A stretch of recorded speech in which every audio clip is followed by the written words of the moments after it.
مدینہ کے شہر میں ایک بوڑھی اماں آنکھوں سے اندھی بے سہارا رہا کرتی تھی۔ جب اس بارے میں حضرت عمر رضی اللہ تعالی عنہ کو پتا چلا تو وہ بوڑھی اماں کے گھر گئے۔ کہا، اماں میں عمر ہوں، خطاب کا بیٹا۔ اماں نے کہا، اچھا بتاؤ تم میرے گھر کیوں آئے ہو؟ فرمایا، اماں آپ بوڑھی ہو، بے سہارا ہو، آنکھوں سے نابینا ہو، میں آپ کی مدد کرنا چاہتا ہوں۔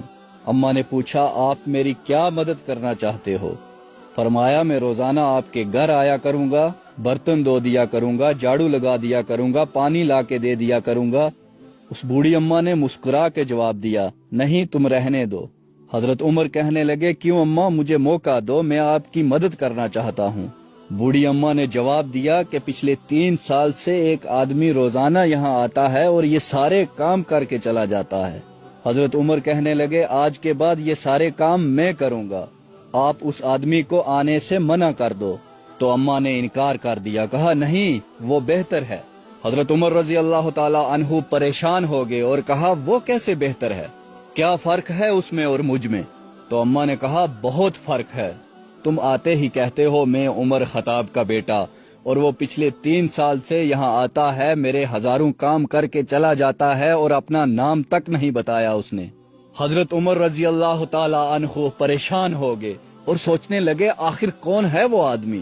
میرے دوستو، اگر آج ہم مسجد کے اندر 10 روپے بھی دیتے ہیں تو اعلان کرواتے ہیں سپیکر پہ کہ پوری دنیا کو پتا چلے کہ فلاں آدمی نے یہ پیسے دیے ہیں اور دنیا والوں کے سامنے میری بڑی عزت ہو جائے۔ اگر ہم کسی کے ساتھ ذرا سا حسن سلوک کرتے ہیں تو پوری دنیا میں ڈنڈورا پیٹنے لگتے ہیں کہ ہم بڑے ہی اچھے ہیں، لیکن جو صرف خدا کی رضا کے لیے کام کرتے ہیں وہ کتنے خاموش ہوتے ہیں۔ حضرت عمر رضی اللہ تعالی عنہ اس بوڑھی اماں کے گھر کے سامنے جھاڑیوں میں چھپ گئے اور دیکھنے لگے کہ آخر وہ آدمی کون ہے جو اس بوڑھی اماں کے گھر روز آتا ہے، آخر وہ کون ہے جو مجھ سے بھی بہتر ہے۔ پورا دن گزر گیا، کوئی دکھائی نہیں دیا۔ جب رات ہونے لگی تو دیکھا کہ حضرت ابو بکر صدیق رضی اللہ تعالی عنہ اپنا دروازہ کھولتے ہیں اور جوتے اتار کر بغل میں رکھ لیتے ہیں، دبے پاؤں اس بوڑھی اماں کے گھر پہنچتے ہیں، پورے گھر کی صفائی کرتے ہیں، برتن دھوتے ہیں، بوڑھی اماں کے لیے پانی لاتے ہیں۔ جب کام ختم ہو گیا تو واپس آنے لگے۔ حضرت عمر فرماتے ہیں کہ میں سامنے کھڑا ہو گیا۔ میں نے کہا، یا ابو بکر صدیق، تو کمال ہے، تو بے مثال ہے، تیری ہر ادا ہم سے بہت الگ اور بہت جدا ہے۔ حضرت عمر کہتے ہیں کہ میں نے حضرت ابو بکر صدیق رضی اللہ تعالی عنہ سے پوچھا، یار مجھے تیری ہر بات سمجھ آ گئی، لیکن ایک بات سمجھ نہیں آئی، تم نے جوتے کیوں اتارے؟ سبحان اللہ، حضرت ابو بکر صدیق کا جواب سنیے۔ کہا، عمر یہ کام میں اللہ کی رضا کے لیے کرتا ہوں اور میں نہیں چاہتا کہ میرے اور اللہ کے درمیان کسی اور کو اس بارے میں پتا چلے۔ میں نہیں چاہتا کہ میرے جوتوں کی آواز سے کوئی جاگ جائے اور مجھے دیکھ لے۔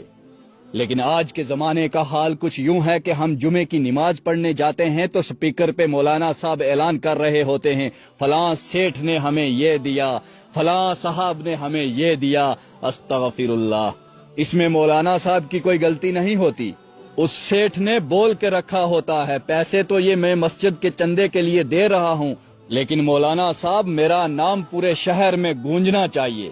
میرے دوستو، اگر اللہ کی رضا کے لیے کچھ کرنا ہے تو اس طرح کرو کہ تمہارے اور اللہ کے بیچ کسی کو بھی پتا نہ چلے۔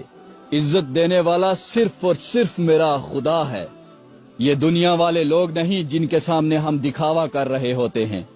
یہ زندگی تو چند لمحوں کی ہے، اس میں رکھا کیا ہے؟ آنکھ جھپکنے سے کم وقت میں ہم ایک جہاں سے دوسرے جہاں میں پہنچ جاتے ہیں، جہاں موت کو بھی مینڈک کی شکل میں ذبح کر دیا جائے گا، پھر موت کبھی نہ آئے گی۔ یہ 50-60 سال کی زندگی سنوارنے کے لیے نہ جانے ہم کتنی غلطیاں کر بیٹھتے ہیں اور بھول جاتے ہیں کہ ہمارا اصل جہاں تو کہیں اور ہے۔